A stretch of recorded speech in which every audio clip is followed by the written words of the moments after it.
नमस्कार, मी पूर्वी भावे. घे भरारीच्या लग्नसराई विशेष भागामध्ये आपलं स्वागत. आम्ही दाखवलेलं नाशिकचं डेस्टिनेशन वेडिंग तुम्हाला खूप आवडलं असं आम्हाला जाणवलं. त्यामुळे तुमच्या मनामध्ये सुद्धा थोडंसं वेगळ्या पद्धतीने आपण लग्न करावं अशा पद्धतीचा विचार डोकावू लागलाही असेल. आजही आम्ही तुमच्यासाठी थोडं वेगळ्या पद्धतीचं लग्न घेऊन आलोय, पण हे लग्न अगदी पारंपरिक GSB म्हणजेच गौड सारस्वत ब्राह्मण पद्धतीचं आहे. पण यातले सोहळे, विधी सगळंच खूप रंजक आहे. तेव्हा चला आपणही आमंत्रित आहोत आजच्या लग्नाला. पाहूया हे लग्न किती वेगळं आहे आणि कसं खास आहे.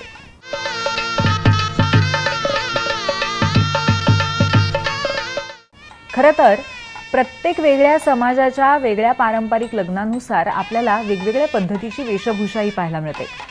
पण प्रियाच्या लग्नामध्ये अर्थातच कुठेतरी मॉडर्न आणि पारंपरिक या दोन्ही गोष्टींचा समन्वय साधला गेला होता. कपड्यांच्या बाबतीमध्ये सुद्धा आम्हाला तेच पाहायला मिळालं.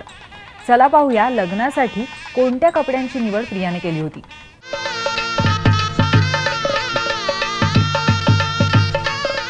हाय, माझं नाव प्रिया प्रभू. मी एक ग्राफिक डिझायनर आहे. माझं अरेंज्ड मॅरेज आहे. तर जेव्हापासून ठरलं तेव्हापासून माझं मनात एक होतं की माझं लग्न असं असं हवा. पण मी जास्त काय अशी फिल्मी वगैरे नाही आहे, तर मला असं काय मोठा एकदम ग्रँड असं काय नको. मला एक थोडं असं सिम्प्लिसिटी जे बोलतात, थोडं असं नॉर्मल लग्न पाहिजे होतं. तर माझे सगळे कपड्यांमध्ये माझं जे काय आहे रीतिरिवाज त्याच्यात आम्ही मोस्टली म्हणजे असं सिम्पलच ठेवलेलं आहे.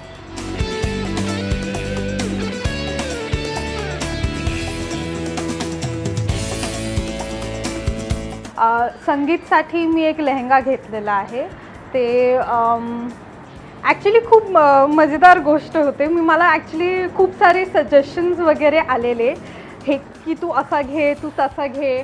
पण मग हे जे होतं हे एक मॅन्युकिनला लावलेलं आणि मला ते इतकं आवडलं की मी लांबूनच बघून सांगितलं की मला हेच पाहिजे, मी हेच घेणार आहे आणि मी हेच गाणार माझ्या संगीतला. म्हणजे ह्याच्यात बेसिकली माझं ब्लू फेवरेट कलर आहे.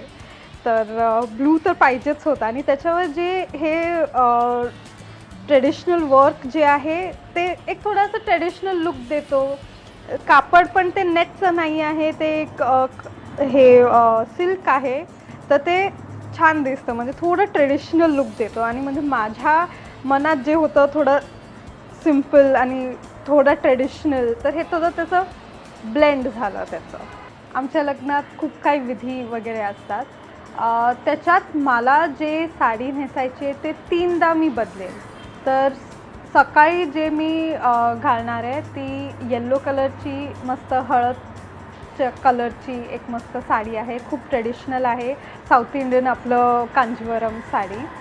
आणि ते झाल्यावर आमचं जे मेन लग्न असतं ज्याच्यात आम्ही फेरे घेतात. आमच्या ह्याच्यात फेरे नसतात, पण जे कन्यादानचं टाईम आहे त्यावेळेची साडी जे आहे ते मस्त राणी कलरची, पिंक कलरची आणि गोल्डन वर्क केलेलं आहे.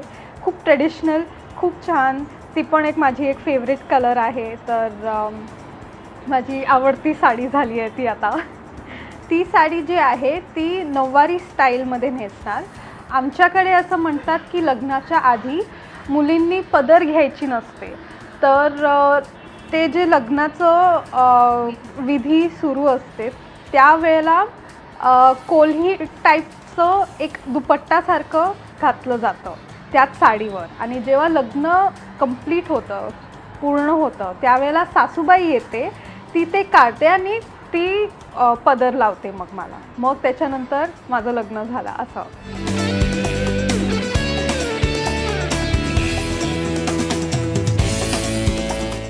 इंडियन टाईपचं गाऊन. तर मी स्पेसिफिकली तेच शोधायला मेहंदीसाठी गेलेली आणि मला एक खूप सुंदरचा एक गाऊन मिळालं आहे. खूप सुंदर आहे हे मी मेहंदीला घालणार आहे. ते स्लीवलेस आहे, तर माझं मेहंदी इथपर्यंत येईल आणि खाली चुडीदार नाही आहे. तर मी जे पायाला पण मेहंदी लावेल तर त्याच्यासाठी मला बेटर होईल.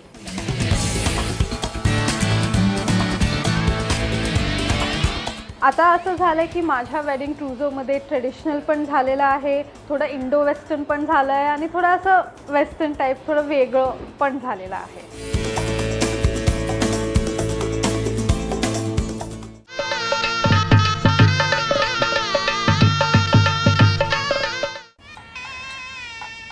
या लग्न समारंभातला एक अतिशय वेगळा समारंभ म्हणजे फुलमुद्दी.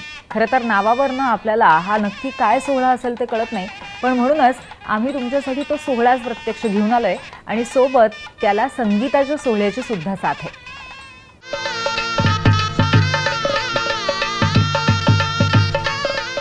आपल्या इथे लग्नामध्ये वेगवेगळ्या गोष्टी केल्या जातात, म्हणजे एंगेजमेंट, हळदी, ह्या सगळ्या गोष्टी तर असतात. पण आता आपण साऊथ इंडियन लग्न कव्हर करतोय, ह्यांच्यामध्ये एक वेगळी सेरेमनी आहे, त्याला म्हणतात फुलमुद्दी.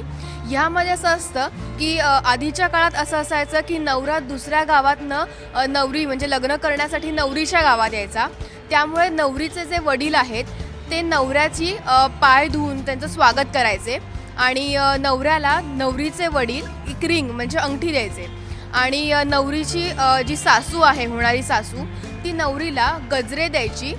ही अशी त्यांची प्रथा आहे, त्याला फुलमुद्दी असं म्हणतात. प्रिया आणि आनंद प्रसादच्या फुलमुद्दी या सेरेमनीला आपण आलेलो आहोत.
GSB पारंपरिक पद्धतीमध्ये लग्न सोहळा सुद्धा अतिशय आगळा वेगळा असतो आणि यामध्ये अतिशय आकर्षक आणि तितकाच आगळा वेगळा असा असतो तो वधूचा पोशाख.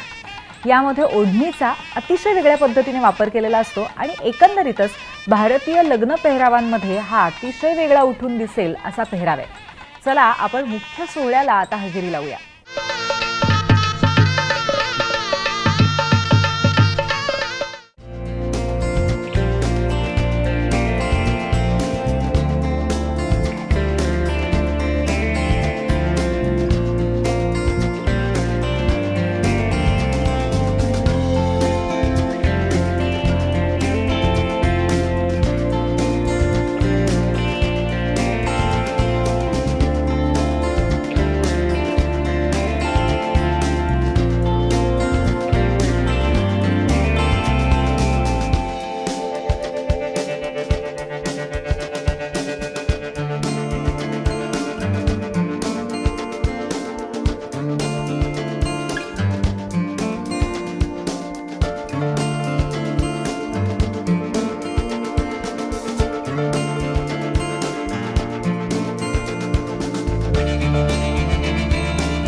या विशेष भागामध्ये आपण इथेच थांबतोय, पण उद्या पुन्हा एकदा अशाच एका वेगळ्या लग्न सोहळ्याला आपण हजेरी लावायची आहे.